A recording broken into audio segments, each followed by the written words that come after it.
வாழ்க்கை எப்படி சுத்தமாக வைத்திருப்பது? நான் இப்படி சொல்கிறேன். பிரச்சனை என்னன்னு பாருங்க. முதல்ல பிரச்சனைகளுக்கான காரணம் என்னன்னு பாருங்க. 2, அந்த பிரச்சனைகளை தீர்ப்பதற்கான சாத்தியமான கூறுகள் என்னன்னு பாருங்க. பாசிபிலிட்டிஸ் என்னன்னு பாருங்க. அந்த பாசிபிலிட்டிஸ்க்கு தீர்வுக்கு உங்களுடைய ரெக்கமெண்டேஷன் என்னன்னு பாருங்க. இந்த 5 விஷயத்தையும் பார்த்துட்டீங்கன்னா பிரச்சனையை சால்வ் பண்ணிடலாம். எதன் அடிப்படையில் அந்த பிரச்சனை நீங்க முடிவு பண்றீங்கிறத கொஞ்சம் யோசிங்க. ஏனென்றால் பல நேரங்களில் அந்த கெப்பாசிட்டி இல்லாமலேயே பிரச்சனை இல்லாததெல்லாம் பிரச்சனை பண்ணிடுறோம். என் குடும்பத்தில் எனக்கு 2 சித்தப்பா, ஒரு பெரியப்பா, ஒரு அத்தை, இன்னொரு சித்தப்பா, ஒன்று விட்டு சித்தப்பா. வீட்டுக்கு வந்த உடனே எல்லாரையும் நிற்க வச்சு எங்கள் அம்மா அறிவுரை சொல்லுவாங்க. உங்களுக்கு அந்த விபத்தெல்லாம் நடந்திருக்கா உங்கள் குடும்பத்தில்? வெளியிலேருந்து யாராவது வந்தாங்கன்னா நிறுத்தி வச்சுட்டு சொன்னால் கேட்க மாட்டேங்குது, கொஞ்சம் புத்திமதி சொல்லிட்டு போங்க. இதில் என்னென்னா மாதம் வந்துருவாங்க எங்கள் வீட்டுக்கு இவங்க 5 பேரும். டிஃபன் காஃபிலாம் சாப்பிட்டுட்டு அப்படின்ட்டு அறிவுரை சொல்லுவாங்க. 45 மினிட்ஸ். எனக்கு ஒரு அண்ணன், ஒரு அக்கா, ஒரு தம்பி, ஒரு தங்கச்சி.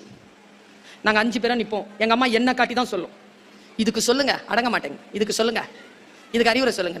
அதில் அத்தனை பேரும் அறிவுரை சொல்லுவாங்க. நான் கேட்டுக்குவேன். என்ன கொடுமைனா அதில் ஒரு சித்தப்பாக்கு அறிவுரை சொல்லவே தெரியாது. அது கூட வழி இல்லை, அவருக்கு அறிவுரை சொல்ல தெரியாதுன்னு அவருக்கு தெரியாது. இது பிரச்சனைக்கு இதுதான் தீர்வுன்னு நாம முடிவெடுப்போம். ஆனா அதுதான் தீர்வுன்னு நமக்கு புத்தி இருக்காது, அதை எடுத்துருவோம். முக்கியமா சித்தப்பா பெரியப்பான்னு இருக்கிறீங்கல்ல, உங்க அண்ணன் பையனோ தம்பி பையனோ பொண்ணோ வாழ்க்கையில வெற்றி பெறுவதற்கான ஆலோசனைகளை உங்களிடத்தில் கேட்கின்ற பொழுது தயவு செய்து 2-3 நாள் தள்ளி போடுங்க. அதை பற்றி தெரிந்து கொண்டு அவர்களுக்கு அறிவுரை சொல்லுங்க. எடுத்த வாக்கில் சொல்லி விட்டுறாதீங்க.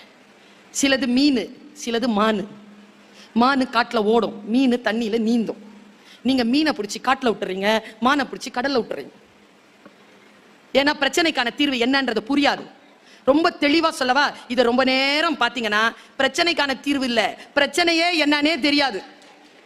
இன்னைக்கு காலையில செய்தி பார்த்தோமா இல்லையா? காஞ்சிபுரத்துக்கு பக்கத்துல டீசல் லாரி கவுந்துருச்சு.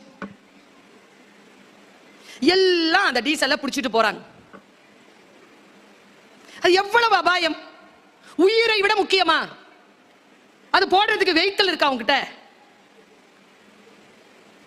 எதனாலும் பிடிச்சிருந்தா எதனாலும் எங்க சீற்றம்ங்க, கடல் சீற்றம்ங்க. சென்னையில ரெட் அலர்ட் போட்டாங்க. இன்னைக்கு புயல் வரதாமா அப்படின்ட்டு ஒரு 50 நின்னு வேடிக்கை பார்க்குது கிட்ட போய். என்ன பண்ணுவீங்க? ஏன் அவர்கள் பார்க்கிறார்கள்? ஏன் அவர்கள் பிடிக்கிறார்கள்? நான் சொல்லட்டுமா? ஏன்னு சொல்லட்டுமா? ஒரு புத்தகம் வாசிப்பதற்கான பழக்கம் இருந்தால் யாரும் இப்படி பின்னால் ஓடவே மாட்டோம். தெரியுமா உங்களுக்கு? நிதானமாக ஒரு புத்தகத்தை வாசிக்க தெரிந்தவர்கள் அறியாமையிலும் மனதை உடலை காயப்படுத்துகின்ற எந்த விஷயத்திலும் நாம் ஈடுபடுவதே இல்லை. தெரியுமா? கவிதை புரிந்தவர்கள் மட்டும் சொல்கிறேன் நான். விழிப்பற்ற வேலைகளை செய்வதே இல்லை. கவிதை புரிகின்றவர். கவிதை புரிஞ்சிருச்சுன்னா போதுங்க. நான் சொல்றது ரொம்ப மிகையா தெரியும் இல்ல, நான் சாதாரணமா சொல்றேன். இந்த கவிதை உங்களுக்கு புரியுதா பாருங்க. புரிஞ்சிருச்சுன்னு வச்சுக்கோங்க. ஏங்க, பெட்ரோல் பிடிச்சி பத்தி எரிஞ்சு 39 பேர் செத்த காயம் இன்னும் போலங்க. முந்தா நேத்து தாங்க 42 பேர் டீசல் லாரியில மோதி சவுதி அரேபியால செத்து போனாங்க.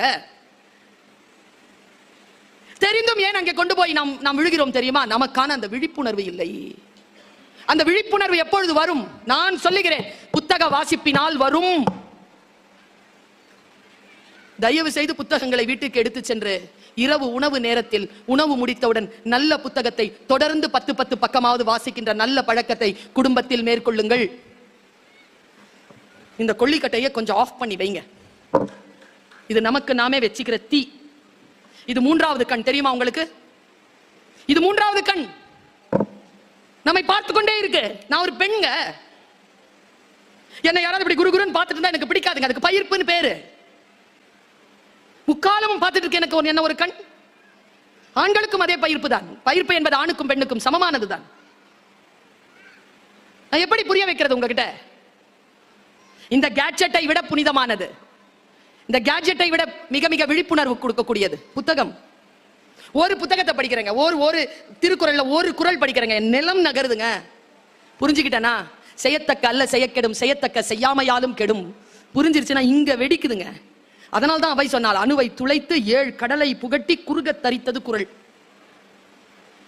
புரியணுமே.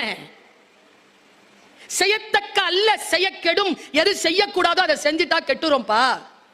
செய்யத்தக்க செய்யாமையாலும் கெடும். எதெல்லாம் செய்யணுமோ அதை செய்யவில்லை என்றாலும் வாழ்க்கை கெட்டு போயிடும்பா. இதை சொல்கிறது குறள். நான் இப்படி சொல்றேங்க, 5 நிமிஷத்துல முடிக்கிறேன் பேச்ச. ஒரு மாதத்திற்கு முன்னால் சென்ற 6ஆம் தேதி அக்டோபர் 6 கனடா நாட்டுக்கு போயிருந்தேன். அந்த இடத்துல புத்தகம் வாசிக்கல.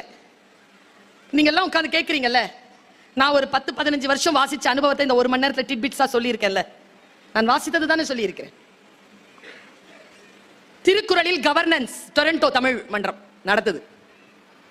உலகத்துல இருந்து எல்லா பகுதிகளில் வந்தாங்க, இந்தியாவில இருந்து நான் போறேன். புரோகிராம் முடிஞ்சது, சாப்பாடு டேபிள்ல உட்கார்ந்துருக்கோம்.